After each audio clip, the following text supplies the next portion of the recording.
যে আইনের শাসন কাকে বলে এটা আমরা এই ইলেকশনে, এই নির্বাচনে দেখাতে চাই। তাতে যা হবে, আমাদের এখানে খুব ফাস্ট কাজ করতে হচ্ছে, খুব দ্রুত কাজ করতে, অনেক চ্যালেঞ্জেস আছে। তো এখন সমস্যা হলো যে এই দেশে আপনি যে কাজটা করতে যাবেন, ওই যে আমাদের গ্রামে বলে না কাজের চাইতে আকাশ বেশি, এখানে আকাশ বেশি করতে হয়।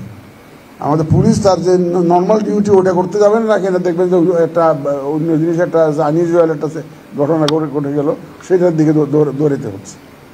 মানে নিজের যেটা কাজ ওটা বাদ দিয়ে অন্য দিকে মাথা ঘামাইতে হয় বেশি, সময় দিতে হয় বেশি। এটা আমাদের একটা কালচার হয়ে গেছে।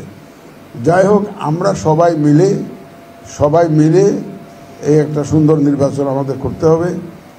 এবং আমরা একটা empowered presiding officer, empowered pulling officer, empowered returning officer আমরা সৃষ্টি করতে চাই। একটা well trend, well protected, well empowered presiding officer আমরা দিব। সমস্ত ক্ষমতা দিয়েই ওনাকে প্রিসাইডিং অফিসার দিব, সমস্ত ক্ষমতা দিয়ে প্রিসাইডিং অফিসার দিব।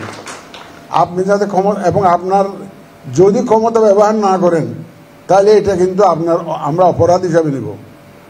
আপনি যদি যথাসময়ে যথোপযুক্ত ব্যবস্থা না নেন, তাহলে কিন্তু আমরা এটাকে ভালো চোখে দেখব না। এটাকে আপনার ক্ষমতা থাকাটা যেমন গুরুত্বপূর্ণ, ক্ষমতা ব্যবহারটা তো গুরুত্বপূর্ণ।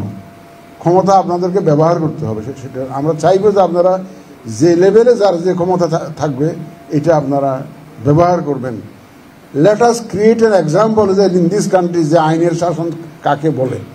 আমরা এই ইলেকশনে এটা দেখাতে চাই যে আইনের শাসন কাকে বলে, এটা আমরা এই ইলেকশনে, এই নির্বাচনে দেখাতে চাই। তাতে যা হবে, election commission will be beside you, election commission will be behind you, election commission will be with you under all circumstances if you behave under law, under rules. যতক্ষণ আপনারা আইনের মধ্যে থেকে বিধি অনুযায়ী, আইন অনুযায়ী কাজ করবেন, নির্বাচন কমিশন আপনাদেরকে পূর্ণ সমর্থন দিয়ে যাবে, পূর্ণ সহযোগিতা দিয়ে যাবে। সেই এসিউরেন্স আমরা আপনাদেরকে দিচ্ছি। আসুন আমরা সবাই মিলে এখন একটু নতুন কতগুলো ইনিশিয়েটিভ আমরা নিয়েছি। তো যেমন ধরেন পোস্টাল ব্যালটের যে কথা যে বলেছেন, এই ট্রেনিংয়ের মধ্যে এগুলো কিন্তু ইনক্লুড করতে হবে। এই যে পোস্টাল ব্যালট কাউন্টিং কীভাবে হবে, তারপরে এই যে ওভারসিজ যে ভোটার্স, যে OCB out of country voting, এই ব্যালটগুলো আসবে, যে এই ব্যালটগুলো রাখবেন কোথায়, এবং পোস্ট অফিসের সাথে কোঅর্ডিনেশনটা করতে হবে।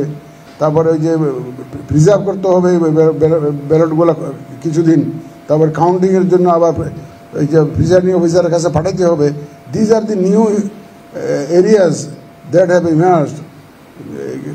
এই এরিয়াগুলো তো আগে ছিল না, এগুলো আগের ইলেকশনে তো এগুলো ছিল না।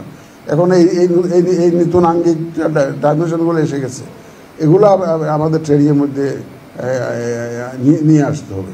আমি আর বেশি কথা বাড়াতে চাই না। আমরা সবাই মিলে ইনশাআল্লাহ আমাদের কমিটমেন্ট অনুযায়ী আমরা একটা স্বচ্ছ সুন্দর নির্বাচন দেব।